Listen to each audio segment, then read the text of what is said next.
தமிழ் செல்வி பரீட்சை எழுதினாளா? ஐயோ, பரீட்சை நல்லா எழுதுடின்னு சொன்னா அதுக்காக இவ்வளவு நல்லாவா எழுதுவா? 600க்கு 600 வாங்கியிருக்காளே, இப்படி வசமா மாட்டிக்கிட்டாளே. ஐயோ, இவ இப்படி யாருக்கும் தெரியாம பரீட்சை எழுதுனா ஒன்னும் புரியலையே. அக்கா, என்னக்கா இவங்க என்னென்னமோ சொல்றாங்க? எனக்கும் அதான் ஒன்றும் புரியல ஈஸ்வரி, ஒரே குழப்பமா இருக்கு.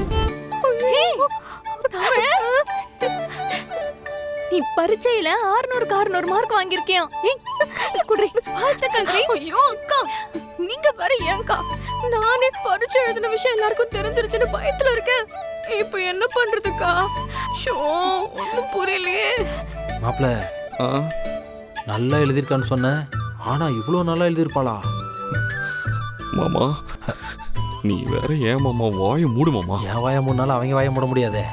இதுக்காகத்தான் அவங்கள பேட்டி எடுக்கணும். அவங்கள கொஞ்சம் வர சொல்றீங்களா?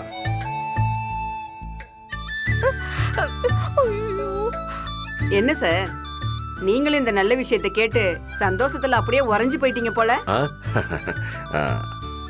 ஆமா ஆமா.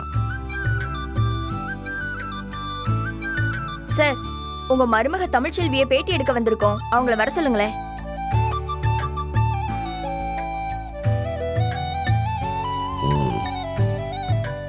கருப்பு. மாமா. சரி மாமா. தங்கச்சி, மாமா உன்னை கூப்பிடுறாங்க. இல்ல, நான் வரலண்ணே. அட, மாமாவே உன்னை கூட்டு வர சொல்லியிருக்காருல, வாமா வாமா. தயங்காம வா. ஓ தமிழ், அதான் ஒரே வர சொல்லிட்டார்ல, வாமா, பயப்படாம வா.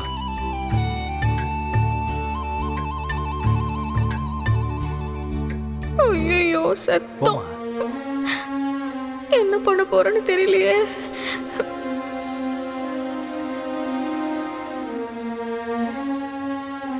அக்கா, இவ வந்து நிக்கிறத பார்த்தா பரீட்சை எழுதினது உண்மைதான் போலயே. ஐயோ, இவ எப்பக்கா நம்ம வீட்டு படியை தாண்டி பரீட்சை எழுதிட்டு வந்தா? ஐயோ, சத்தியமா எனக்கு எதுவுமே தெரியாது ஈஸ்வரி.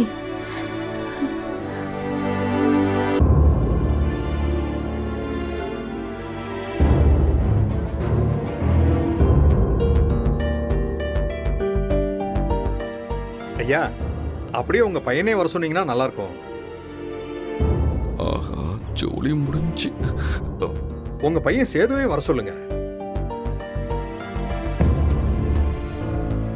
சரி. பா. ஆஹா, என்ன நடக்க போகுதுன்னு தெரியலையே.